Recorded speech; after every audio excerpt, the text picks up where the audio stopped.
നാനിയുടെ കയ്യിൽ പച്ച കുത്തിയിരിക്കുന്നത് ഒരു യമണ്ട തെറിയാണ്. അത് മലയാളത്തിലും ഉണ്ട്, തമിഴിലും ഉണ്ട്, തെലുങ്കിലും ഉണ്ട്, ഹിന്ദിയിലും ഉണ്ട്. പറഞ്ഞു വരുന്നത് പാരഡൈസ് എന്ന ചിത്രത്തിനെ പറ്റിയാണ്. എല്ലാ ഭാഷകളിലും വന്ന ടീസറിൽ അതാത് ഭാഷകളിലെ വലിയൊരു തെറിയാണ് എഴുതി വെച്ചിരിക്കുന്നത്, അതും നാനിയുടെ കയ്യിൽ. അതിപ്പോൾ പറഞ്ഞു തരേണ്ട കാര്യമില്ല, നിങ്ങൾ തന്നെ ഒന്ന് വായിച്ചു നോക്ക്. ആരാധകർ ആകാംക്ഷയോടെ കാത്തിരുന്നൊരു സിനിമയാണ് നാനി നായകരായി എത്തുന്ന ദി പാരഡൈസ്. നാനി ഈ സിനിമയിലേക്ക് വരുന്നത് ഒരു വ്യത്യസ്തമായ ഗെറ്റപ്പിലുമാണ്. ദസറ എന്ന സിനിമയ്ക്ക് ശേഷം സംവിധായകൻ ശ്രീകാന്ത് സംവിധാനം ചെയ്യുന്ന ചിത്രമാണ് ഇത്. ടീസറിന്റെ വിഷ്വൽ ക്വാളിറ്റി എടുത്തു പറയേണ്ടതാണ്.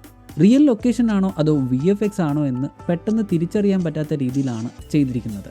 അതുപോലെ തന്നെ ഈ ചിത്രത്തിന്റെ മ്യൂസിക് കൈകാര്യം ചെയ്യുന്നത് അനിരുദ്ധാണ്. അനിരുദ്ധും നാനിയും ഒന്നിക്കുന്ന മൂന്നാമത്തെ സിനിമ കൂടിയാണ് ഇത്.